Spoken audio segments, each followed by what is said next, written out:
My name is Rochelle Bodwin. I identify as an artist, probably foremost, and an educator. Both are pretty important to my identity. And I am a mother, and that is also something that is kind of newer to me. I have a 3-year-old, and that's sort of shifting my identity in all of these interesting ways. Yeah, and I mostly make video and performance work, and generally it comes from a kind of feminist perspective and background. And sometimes I work in animation or sort of sculptural works as well.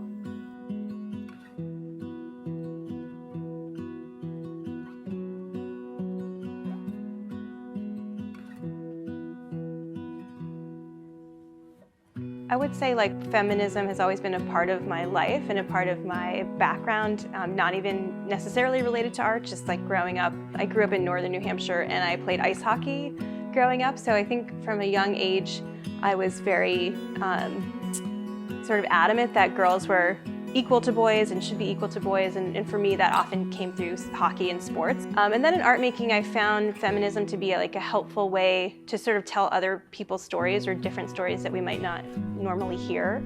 And so using feminism to counteract the sort of media narrative through artwork that's made by an individual versus someone who's trying to sell something, I feel like I can put my own spin on things or really reflect on what I'm feeling about any particular moment in time and put my own mark on it. So if you look, we have this really elaborate bird feeder set up. So it cranks down so that you don't get bears. But when we have the bird feeder at the lower level, and we, just even one night of forgetting to take it in, they come through, yeah. And you don't want them knowing it's a place to hang out. I work in a lot of different mediums, and right now I've been working a lot in video and animation. And I started working in video and performance types of work in graduate school. Before that, I did mostly photography and even painting and more traditional types of media. And it initially happened because I kept making things that needed to be worn on my body, little clothing, sculptures, and so I needed someone to wear it, and I figured I would just be the person who would wear it. So it was sort of just practical initially. Often it's not always outright about equity and justice, the work. A lot of times it's just pointing out the strange disparities and things that women are subjected to, more so than saying that we need equal pay or something like that. It's just more about when I notice something that I think is kind of strange or makes me say what? Wait, what is that? Then I kind of respond to it in my work to bring up those questions or to make people see it the way that I see it. For a while I was making some work that was about that slime making community of little 14-year-old girls. I just thought it was so funny how creative they were with the slime and how aesthetic it was. And that to me was just sort of observing that community and just being fascinated with it, just not necessarily being critical of it or trying to delve any deeper into it other than just saying I sort of love what these people are doing. It's so weird.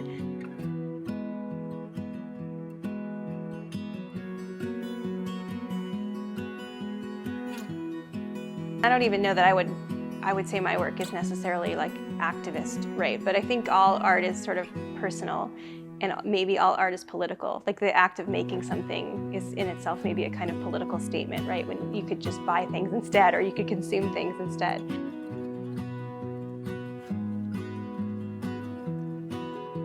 It does seem like motherhood and all aspects of motherhood are coming into the light a little bit more, as you said, that celebrities are sort of posting some of the realities of what this might be like. Not necessarily downsides, but things you wouldn't show, and things that can be beautiful but also traumatic or scary in some ways. In terms of identity, the whole aspect of being a mother and how that might change my own identity or how society might view me differently, that's really been huge in the past couple of years for me.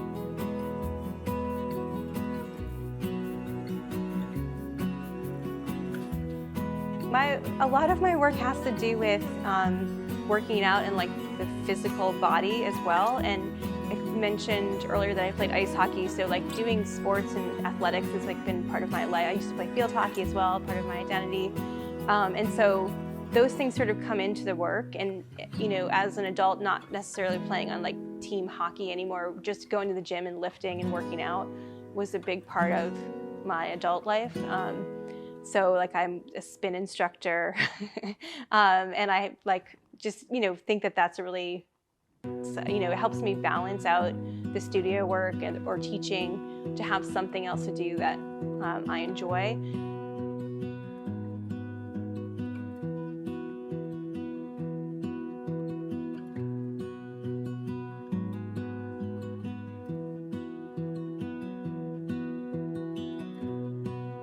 So I also really like baking, and food comes into my work a lot in different ways, in particular like women's relationship with food as we see it in the media. Like for women, food is often presented as like something that or particularly sweets, or like something that you shouldn't be doing but you might do in a sneaky way, or you might do in a kind of sensual, sexual way.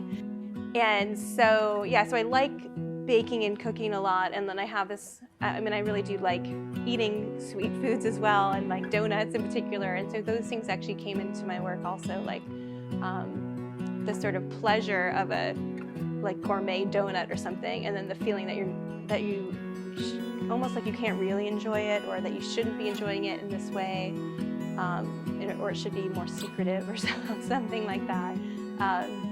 That's some aspects of those things I've also sort of snuck into my work for sure.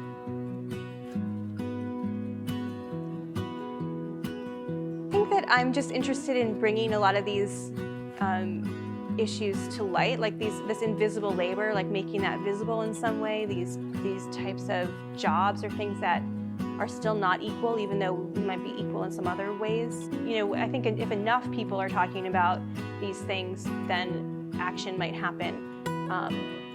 However slowly, like societal change might happen, or even like legal change might happen. I certainly don't think like my work alone is going to drive people to put less labor on women, but like because it's part of the kind of zeitgeist of the moment, like so many people are talking about this now, and I think I'm just offering another point of view and another perspective in a different way because it's visual.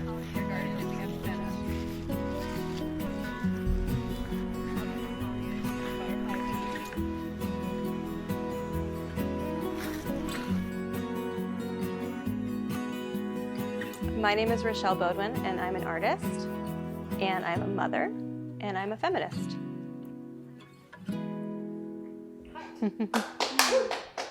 Thank you.